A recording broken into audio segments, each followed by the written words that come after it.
Hi, today we shall be discussing big data and data science concepts. Let's go. Like today, you have your phone, you have your Facebook, you have your Twitter, you have your social network platforms of different sorts, you have your Instagram, you have your YouTube, and different platforms. And on all of these platforms, data are being generated. In fact, huge data are being generated, to the extent that most of the time we even find it difficult to now to think about how to manage this data that have crowded us. So we have web data from different places. We also have e-commerce data. E-commerce data has to do with transactions between business to business, transactions between business and customers, transactions between customers and customers. Today now you can go to Jumia and get a space on Jumia and then advertise your own products. And what is that talking about? You can sell Jumia products now and then have a share from Jumia. Jumia can also sell directly to people. You can also assist Jumia to also sell. So all these e-commerce data, they're everywhere. Then we also have financial transactions as well. We have in banks, credit transactions and all of that, withdrawals, savings, they're all there. Then you also have online trading and purchasing. Like I said, how do we then manage all of this data that we have that have surrounded us all about? How do we manage them? Like I said, we also have social media data. All of this data that we have with us, how do we manage them? How do we manage them? So this is what brought the thoughts about data science. But then it is important for us to be familiar with how much data that we have, in all the continents of the world. Google per day, they process about 20 petaterabytes a day. And all of these things are things that are actually responsible to generating huge data on social media.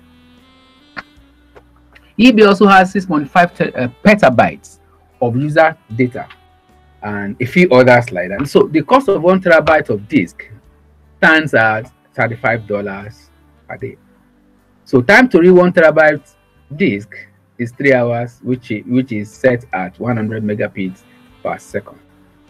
So if you look at this huge amount of data, you agree with me that there is a need for us to think out of the box to manage this new set of data that is being generated mostly by users. So big data is any data that is expensive to manage. Big data. When we say big data, what do we mean? Big data is not just collection of cases or collection of case studies of, say, like 1,000 people that went to a swimming pool or 2,000 people that are making transactions online. No, big data is huge.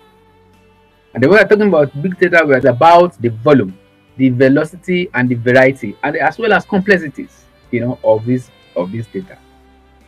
The volume in terms of size of the data, running into, depending on the area you're working from, running into let's say thousands of tweets, for example, like when you're talking about 200,000 tweets that you have vested for a particular analysis, 1 gigabyte of bits, or maybe even 1 terabyte. I mean, yes, 1 terabyte size of tweets and things like that. So these are the things and much more that are referred to as big data in terms of size. So we also have diverse of sources, formats, qualities, and structures from which all these data came from. Some of them are just ordinary text.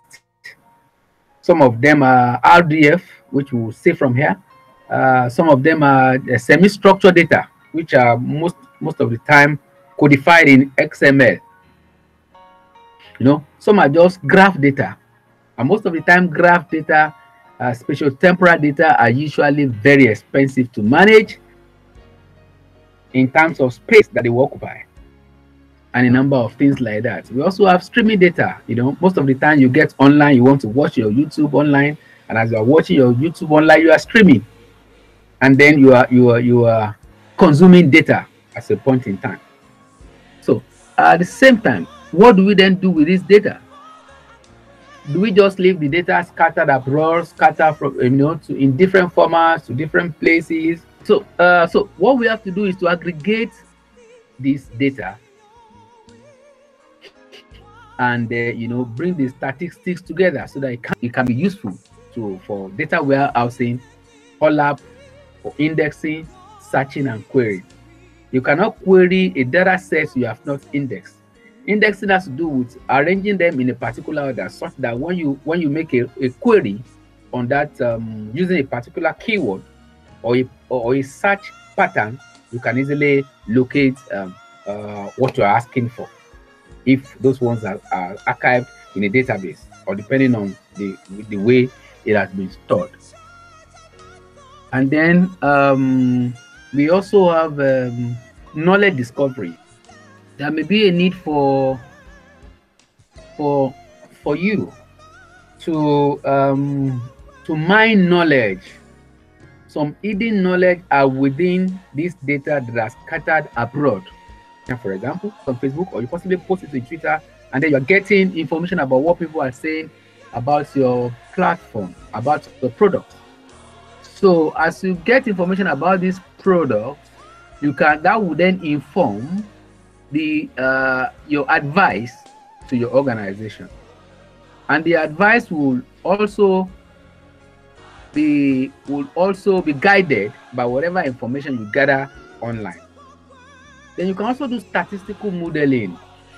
Maybe sales, for example, you want to predict the sales for your organization for next year. You may have to look at the existing data to see what data do we have on ground. Say in the last 10 years, how have we been performing? Then you have to now model the previous data. Model the future using previous data. So as you get previous data, you can then use that to mine into the future to see what is likely to happen for next year, for the next 2 years, for the next 3 years, and so on and so forth. So these are some of the benefits or uses of this data. Much more also. It's also possible for you to think about who is to buy what, depending on some of the products they have also bought within your shopping mall. Maybe they bought somebody buys a bottled water and a bread and another item as well on the shelf. So it's the big data of data science is the sexiest job and will remain the sexiest job in the next 10, 15, 20 years. Beyond what is like now, you believe with me that statisticians that have not upgraded themselves to becoming a data scientist in the next 2 or 3 years, they will not be relevant again. So if you are a statistician, there's a need for you to upgrade. If you don't upgrade to become a data scientist, you will not be relevant again in the next 2 or 3 years. So, but then, even if you are not a statistician, but then you are just bringing up yourself to becoming a data scientist, I think you are following the right path, because the jobs very soon, in fact, is beginning to happen already. You find out that most of the jobs we find around now today, it's around data science, because we're going to see it. Data science is not just a single, so it is applicable. Whether you are in agric, you are in biology, you are working on cancer, data science is very relevant. So we're going to see that as we move back to the next slide. So now you can tell whether a woman is pregnant by some of the things that she's buying in your shopping mall. Take for somebody who is buying, the woman will know more. Somebody who is buying this thing to test their pregnancy. What is this thing? This pregnancy test equipment. Somebody who buys that, well, that's even very close. Or somebody who is buying somebody who is buying something very closely, something related to things that can inform that this is only pregnant people or pregnant women that will definitely buy this product. So from there, you can suspect, you can infer that there's a likelihood that this person buying this product may be pregnant. Although you may want to say that, what about if that person is buying it for another? The data, the machine learning will not base its arguments or its conclusion on one single occasion. It will base the recommendation on series of visits. That is why you need series of data to be used for your test data, and then for your training data. And at the end of the day, you also need a number of data as well, a certain percentage of your whole data to be divided as a test data. So now, data science and election.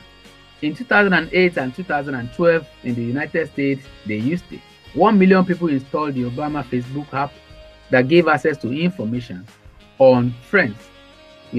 People, most of the time when we see any new software, we just want to plug it into it, explore it, and things like that. So that now gave access to information about the friend of your friend.